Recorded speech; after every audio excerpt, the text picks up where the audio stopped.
हूं आपके साथ रवि शर्मा। जब कभी भी जम्मू कश्मीर के लोग सुकून महसूस करते हैं, लोगों को ऐसा लगता है कि अब जम्मू कश्मीर शांति की तरफ बढ़ रहा है, तभी कोई ना कोई पॉलिटिकल पार्टी का नेता ऐसा बयान दे देता है जिससे सियासत एक बार फिर जम्मू कश्मीर के अंदर गर्मा जाती है। हाल ही की बात करें तो कांग्रेस के दिग्गज नेता दिग्विजय सिंह ने धारा 370 को लेकर एक बार फिर से बड़ा बयान दे दिया और उन्होंने कहा कि अगर कांग्रेस की सरकार आती है तो 370 के दोबारा जम्मू कश्मीर में इंप्लीमेंट करने पर विचार किया जा सकता है, जिसके बाद जम्मू कश्मीर के लोगों में गुस्सा भी देखने को मिला कुछ लोगों में और प्रदर्शन भी हुए। इसके बाद पीडीपी की बात करें तो पीडीपी के नेताओं ने यह कहा कि आने वाले समय में पता चलेगा कि कांग्रेस की सरकार आती भी है या नहीं, और अगर सरकार आती है तो 370 का क्या होगा। वहीं नेशनल कॉन्फ्रेंस की बात करें तो वो इसका स्वागत कर रही है, इस बयान का। लेकिन क्या वजह रही कि उन्हें देश के पत्रकारों के सामने दिग्विजय सिंह नहीं बोले और दूसरे मुल्कों के पत्रकारों के सामने दिग्विजय सिंह जो है उनका इस तरह का बयान आया? इस सब पर हम बातचीत करेंगे और बातचीत करने के लिए इस वक्त मेरे साथ मौजूद हैं आर एस पठानिया जी, जो कि भारतीय जनता पार्टी के प्रवक्ता हैं। सर, सबसे पहले तो स्वागत करूंगा। बहुत बहुत शुक्रिया, धन्यवाद। सर, किस तरह से आप देखते हैं कि फारूक अब्दुल्ला चाइना की मदद लेंगे 370 वापस लाने में, और अब कांग्रेस जो है वो पाकिस्तान की मदद ले रही है? देखें, ये जो इतना बड़ा स्टेप जिसे बार बार किसी ने कहा कि एक क्रिटिसिज्म चलाने की कोशिश की गई, एक माहौल बनाने की कोशिश की, ना सिर्फ देशव्यापी बल्कि विश्वव्यापी, कि बड़ा कठोर कदम उठा लिया। कौन सा राष्ट्र, कौन सा देश, विच नेशन विल टॉलरेट कि उसी की मिट्टी, उसी का नमक और उसी के लोग हवा तो उस देश की लेते हैं, रहते उस मिट्टी पे हैं, नमक उस देश का खाते हैं, लेकिन मदद चाइना और पाकिस्तान से, बयान पाकिस्तान से आते हैं और मदद चाइना से मांगते हैं। उसमें देश की अखंडता और देश की प्रभुसत्ता पे कोई भी राष्ट्र कभी भी कंप्रोमाइज़ नहीं करेगा।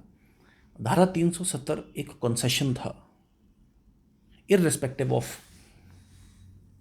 भीमराव अम्बेडकर जी ने क्या किया, अयंगर जी ने क्या किया, नेहरू जी ने क्या किया, या मुल्ला हसरत मोहानी जी ने उसके लिए क्या कहा, या सरदार पटेल जी ने क्या कहा, उसको एक वक्त छोड़ दें।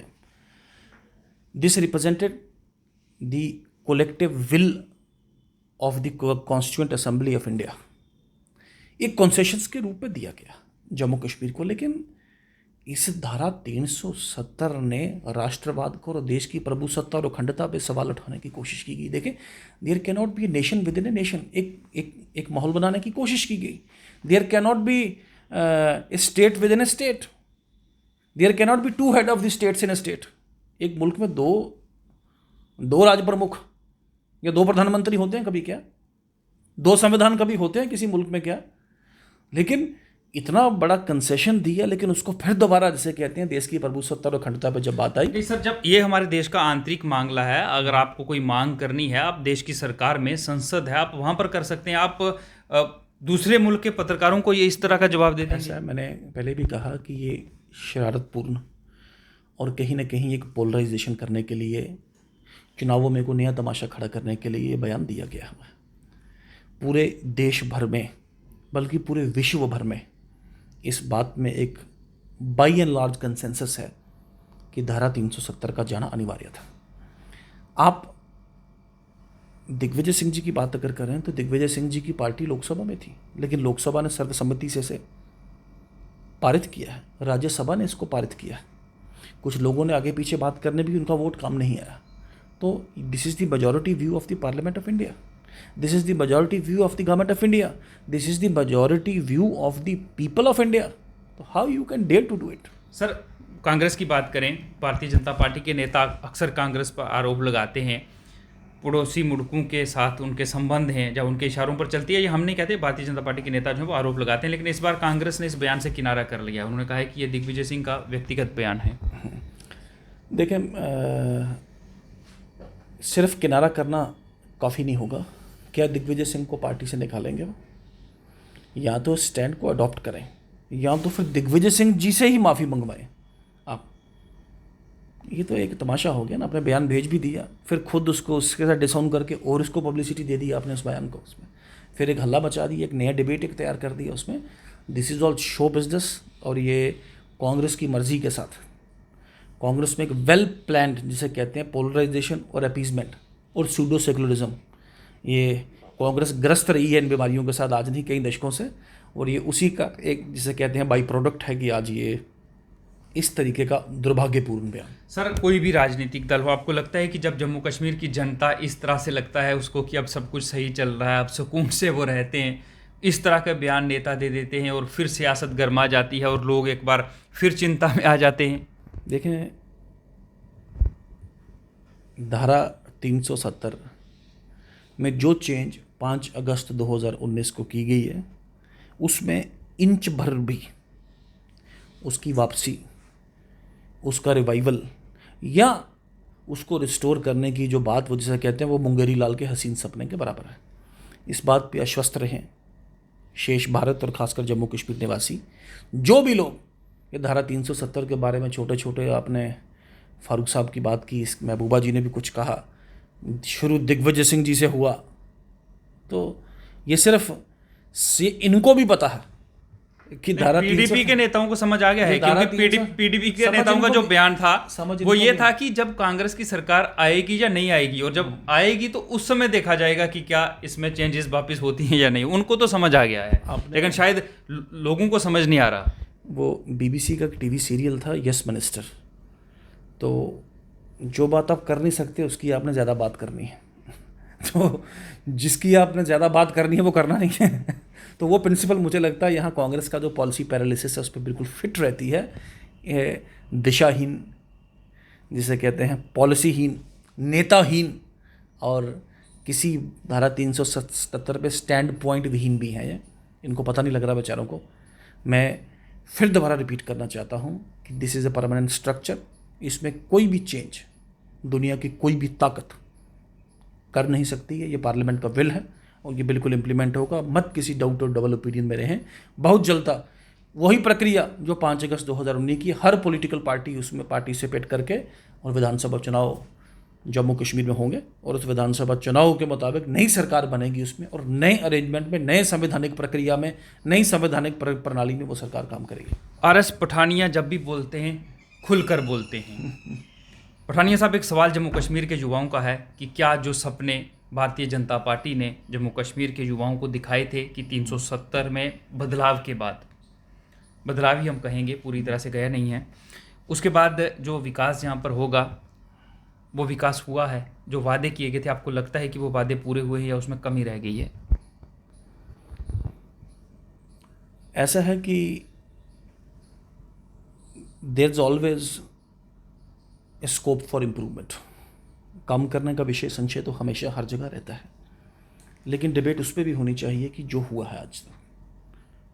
मैं सीधे सीधे इस कड़ी पे आ जाऊँ, 70 साल हो गए लोगों को सरकार देखते, लेकिन आज भी बहुत सी पॉपुलेशन ऐसी थी कि जो वो बिजली का खंबा, तार से कहते हैं, बल्ब, कब हमारे घर आएगा कि नहीं आएगा। वो पहाड़ी पे बैठा बुजुर्ग नौजवान, मेरे घर कभी सड़क आएगी कि नहीं आएगी, मेरे घर कभी पीने का पानी, वो नलके वाला पानी, मैंने अपने गांव में कई बार अपने कंधे पे हम कभी जिसे कहते हैं पानी, वो दूर दूर जिसे कहते हैं चश्मों से उठा के हम अपने घरों में लाते थे उस पर। तो मेरे घर भी सड़क नहीं थी, मेरे घर लाइट नहीं थी, पीने का पानी हम वहाँ से लाते थे। तो मैं आई माई सेल्फ सिम्बोलाइज एंड एपिटोमाइज जिसे कहते हैं, जो गाँव का, जो दूर दराज का क्षेत्र का जिसे कहते हैं एक ज़मींदार घर से ताल्लुक़ रखने वाला। लेकिन आज हर घर बिजली के तहत, आपने विकास की अगर बात की तो जम्मू कश्मीर का शायद ही कोई क्षेत्र हो जो बिजली के जिस कॉन्टेक्ट से बचा है। जल जीवन मिशन के तहत वी प्लान कि जम्मू कश्मीर के हर एक घर को नल वाला पानी। वी प्लान जम्मू कश्मीर की सड़कों को पक्का करना। आप देखें जिस तरीके की लुक या जिस तरीके का पक्का करने का मैकेडमाइजेशन का काम इस कार्यकाल में चल रहा है, शायद ही कभी ऐसा मैकेडम, ऐसा लुक। बाकी scope, there is always scope. We have promised कि 2022 से पहले कोई कच्चा मकान, वो जिसे कहते हैं मिट्टी वाला मकान, आपको दिखेगा नहीं। पठानिया साहब, जो केंद्र से स्कीम चलती है, यहाँ तक की बात करें, यहाँ तक पहुँचते पहुँचते वो स्कीमें दम तोड़ जाती हैं। आपने तो कहा प्रधानमंत्री ये स्कीम लाते हैं, ये अच्छा चल रहा है, लेकिन ग्राउंड जीरो की बात करें, आपको लगता है कि वो सब कुछ हो रहा है? हमें नहीं लगता कि हो रहा है। सर, सवाल काफ़ी हद तक सच है। और मुझे इसमें बड़ी ईमानदारी से इसमें आपके इस जिसे कहते हैं क्रिटिसिज्म को, पॉइंट को एक पॉजिटिव सेंस में लेते हुए मुझे इसको मानना पड़ेगा। देखिए ऐसा है, भारत सरकार वहाँ पे एक पॉलिसी बनाती है और वो पॉलिसी चंद ऑफिसर साहिबान और चंद मेरे जैसे नेता उसको परवर्ट करके लोगों तक पहुँचने नहीं देते हैं। बट फॉर दैट, उसके लिए सभ्य समाज को, सिविल सोसाइटी को उठना पड़ेगा। उसमें पॉलिसी तो सबको पता है क्या भाई, हर घर बिजली में, अगर मेरे घर बिजली नहीं है तो क्यों नहीं आई, अगर मेरे घर पानी नहीं है तो क्यों नहीं आ रहा, ये मेरा भी मकान कच्चा तो मेरा मकान पक्का क्यों नहीं कर रहे। उसमें तथ्य और फैक्ट्स के साथ एक ऑर्गेनाइज्ड हम सब, मेरा मानना है कि नरेंद्र मोदी जी क्या कहते हैं, देश की तस्वीर बदल सकते हैं क्या, या नरेंद्र मोदी जी की कैबिनेट देश की तस्वीर बदल सकती है क्या, क्या भारतीय जनता पार्टी देश की तस्वीर बदल सकती है क्या। जब ये 133-35 करोड़ का जनमानस उठेगा, ये भारतीय जनता पार्टी के साथ और नरेंद्र मोदी जी के साथ इस शेप को बदलने के लिए चलेगा, तब भारत की तस्वीर बदलेगी। एक और सवाल मैं आपसे करूंगा पठानिया साहब कि इस वक्त अगर जम्मू कश्मीर की बात करें तो लोग परेशान हैं क्योंकि सुनी नहीं जा रही। अगर कोई जाए कहाँ जाए, जो आदेश एलजी एडमिनिस्ट्रेशन पास करती है उसे डीसी साहिबान नहीं मानते, जो आदेश डीसी साहिबान पास करते हैं उसे तहसीलदार या एसडीएम नहीं मानते, जो वो बोलते हैं उसे एसएचओ नहीं मानते। लोग परेशान हैं, लोग कहाँ जाएं। आपको लगता है कि इस वक्त जम्मू कश्मीर में ब्यूरोक्रेसी जो है वो हावी हो चुकी है?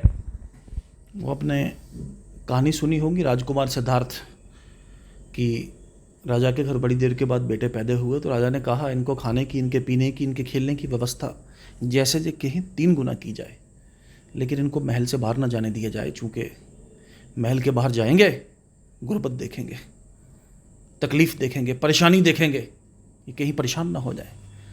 तो इन ब्यूरोक्रेट साहिबान को भी राजकुमार सिद्धार्थ अगर आप कहें तो सेक्रेटेरिएट में बैठ के, आपने इसी कमरे में बैठ के फैसले लिए जाते हैं, इसमें कोई छुपाने वाली बात नहीं। जो ग्राउंड पे, ग्राउंड जीरो पे जिसे कहते हैं, तर्कसंगत नहीं रहते, या रहते भी हैं जितना रहना चाहिए उतना नहीं रहते उसमें। तो खैर ये जम्मू कश्मीर की एक, जिसे बोलें एक हमारी एक बदकिस्मती है कि काफ़ी बार यहाँ और बड़ा लंबे कालों से यहाँ पे गवर्नर रूल रहा है, और उस गवर्नर रूल में एक जो लोगों के साथ जो आउटरीच एक बनना होता है, लोगों के साथ जो संपर्क साधना होता है, उसमें वो ब्यूरोक्रेट साहिबान with due respect to their competence और उनकी कमिटमेंट को, लेकिन उनका एक करना, अगर करें भी तो लोगों में यकीन भी कई बार नहीं रहता, एक यकीन दहानी भी तो होती है ना। हो सकता काम ठीक कर रहा है लेकिन लगे भी ना ठीक करना, तो लोगों की यकीन दहानी भी कभी बनती नहीं है, सेक्रेटेरिएट खाली है। सर आपको लगता है कि अब वो वक्त आ चुका है कि चुनी हुई सरकार होनी चाहिए जम्मू कश्मीर? बिल्कुल ठीक कह रहे हैं, जल्द से जल्द जम्मू कश्मीर में चुनी हुई सरकार का बहाल और पॉलिटिकल प्रोसेस का चलना एक बड़ा इंपॉर्टेंट, बड़ा लाजमी है। और एक एक दिन जिसे कहते हैं, एक एक दिन की डिले भी इसमें जिसे कहते हैं बड़ी लंबी डिले होगी। सर भारतीय जनता पार्टी के प्रति लोगों की नाराज़गी है, ये मैं नहीं कह रहा हूँ, जब हम ग्राउंड ज़ीरो पर बात करते हैं और जम्मू के नेताओं की और मेयर साहब की बात करें, क्योंकि ये कहा जा रहा था, भारतीय जनता पार्टी के नेताओं ने भी कहा कि जम्मू स्मार्ट सिटी होगी, और स्मार्ट सिटी में लाइट्स तो होनी ज़रूरी है रात के वक्त, मुझे लगता है। क्योंकि मेयर साहब की बात करें, अभी तो वो पूरे जम्मू शहर के मेयर हैं, लेकिन वो भारतीय जनता पार्टी की टिकट पर चुनाव लड़के ज़रूर जीते हुए हैं। इसलिए ये सवाल आपसे करूँगा, क्योंकि भारतीय जनता पार्टी के नेताओं की बात करें तो उद्घाटन करने पहुंच जाते हैं और हमें ये समझ नहीं आता कि वो किस अथॉरिटी से वहाँ उद्घाटन करने पहुंचते हैं, लेकिन जहाँ लोगों की परेशानी होती है वहाँ भारतीय जनता पार्टी के नेता, जम्मू की बात करें हम, वो नहीं पहुँचते हैं। लाइट्स की बात मैं करूं सर, कल ही गुज्जरनगर के पुल से एक युवती ने छलांग लगा दी, उसकी हालत नाजुक है, वो जीएमसी में बार बार हो रहा है, 2-3 इंसिडेंट हो गए। हाँ 2-3। पुल की बात करें, अगर विक्रम चौक के साथ में पुल की बात करें, कोई लाइट नहीं चल रही। गुज्जरनगर पुल का हमने रात को रिपोर्ट दिखाई, हम जायज़ा लेने पहुंचे तो कथनी और करनी में फ़र्क है। कैसे स्मार्ट सिटी बनेगा? और एक तरफ दावे हैं कि सब कुछ सही चल रहा है, अगर आप लाइट नहीं दे सकते लोगों को तो सब कुछ सही कहाँ चल रहा है सर? ये एक बड़ा गहन विषय है और बेहतर होता कि आप मेयर साहब को ये सवाल पुट करते, चूँकि उनका जुरिस्डिक्शन था, लेकिन फिर भी आपने अगर मेरे ध्यान में लाया है तो मैं भी उनसे रिक्वेस्ट करूँगा कि ये लाइटिंग सिस्टम कम से कम, और स्मार्ट सिटी में जो लिमिटेड नॉलेज मुझे है, जो कि मुझे एग्जैक्ट उसका पता नहीं वो किस स्टेज पे है, अभी पूरी फंडिंग और पूरा काम उसका चल नहीं पाया है, और आई डाउट कि अभी 1-2% भी उसका काम ग्राउंड पे दिखा गया हो। वर्चुअली जम्मू कश्मीर को अगेंस्ट दी रूल्स, आप ये बात भी बताइए, जम्मू कश्मीर एज़ पर जो housing and urban development ministry है भारत सरकार की, उसके मुताबिक क्वालिफाई नहीं करता था to be notified as a smart city. But Bharat सरकार ने और नरेंद्र मोदी जी ने जम्मू कश्मीर को रूल्स के बाहर जाके, जम्मू कश्मीर में 2 एम्स क्वालिफाई नहीं करते थे, 2 एम्स एक स्टेट में क्या, यहाँ कैसी स्टेट्स हैं जहाँ एक भी नहीं मिला, लेकिन ये भी भारतीय जनता पार्टी की सरकार ने 2 AIIMS, Jammu Kashmir qualified for a single central institution IIM और IIT, पर लेकिन यहाँ IIM भी और यहाँ IIT भी। तो ये स्मार्ट सिटी जल्द से जल्द जो भारत सरकार ने दिया ये ग्राउंड पे उतरे, इस पे चिंता जताना ज़रूरी है। और जो आपने कहा जो कमियां उसमें आ रही हैं जैसे लाइटिंग की या बाकी पार्ट, ये बातों पे एक्शन होना चाहिए। आखिरी सवाल आपसे मैं करूँगा, लोगों से जब हम बात करते हैं तो प्रधानमंत्री नरेंद्र मोदी की लोग तारीफ करते हैं, लेकिन वहीं अगर बात आती है जम्मू की भारतीय जनता पार्टी के नेताओं की तो खफा हैं लोग कि जम्मू की भारतीय जनता पार्टी के जो नेता हैं लोगों से मिलते नहीं हैं, लोगों की बात नहीं सुनते हैं, अपने काम निकलवा रहे हैं। जब सरकार में थे, पावर में थे, तब भी अपने ही लोगों के काम करते थे, अपने फ़ायदे ढूंढते थे, लोगों की बात नहीं करते। आखिरी सवाल सर, क्या कहेंगे? जिनसे नाराज़गी है इसका मतलब उम्मीद भी उन्हीं से है, इसलिए नाराज़गी है। तो उम्मीद और नाराज़गी एक ही पहलू का 2 हिस्से रहते हैं। नेचुरली जब आप काम करेंगे तो नेचुरली उसमें कमियां भी रहेंगी, उसमें कुछ लोग नाराज़ भी होंगे उसमें, लेकिन कुछ काम हो रहा है तो तभी नाराज़ हो रहे हैं ना। भारतीय जनता पार्टी अकेली ऐसी पार्टी है कि जिसका जनसंपर्क, जिसका नेटवर्क पोलिंग बूथ स्तर पर और पोलिंग बूथ से आगे पन्ना प्रमुख तक, जिसे कहते हैं हर 50 लोगों के पीछे एक प्रधान वहाँ पे, और उस प्रधान का भी आइडेंटिफिकेशन, नाम, नंबर, उसका डिटेल, उसके साथ पूरा संपर्क है। कोशिश की जाती है इस कॉन्टैक्ट को करने की। कई बार कोई ऐसी बातें हो भी जाती होंगी, उनका संज्ञान लिया जाना चाहिए। बहुत बहुत शुक्रिया सर हमसे बातचीत करने। बहुत बहुत शुक्रिया, धन्यवाद, थैंक यू। ये थे RS पठानिया, जो कि भारतीय जनता पार्टी के प्रवक्ता हैं, पूर्व विधायक भी ये रह चुके हैं और ग्राउंड जीरो पर रहते हैं, लोगों की बातचीत ये सुनते हैं। और कांग्रेस के नेता दिग्विजय सिंह ने जिस तरह से धारा 370 को लेकर एक बयान दिया है और इनका ये कहना है कि अब जो बदलाव इसमें हो चुके हैं उनमें मोहर लग चुकी है, अब बदलाव जो है वो पॉसिबल नहीं है। कांग्रेस ज़रूर सपने इसको लेकर देख सकती है, राजनीतिक फ़ायदा लेने की कोशिश कांग्रेस कर सकती है, लेकिन उन्हें मिलेगा कुछ नहीं। और जम्मू की बात करें तो ये कह रहे हैं कि चुनाव यहाँ पर ज़रूरी भी हैं और ये कह रहे हैं कि भारतीय जनता पार्टी की सरकार जो है, केंद्र सरकार की बात करें तो वो नई नई स्कीमें ला रही है और पूरी कोशिश कर रही है कि जम्मू कश्मीर के लोगों को उसका लाभ ज़रूर मिले।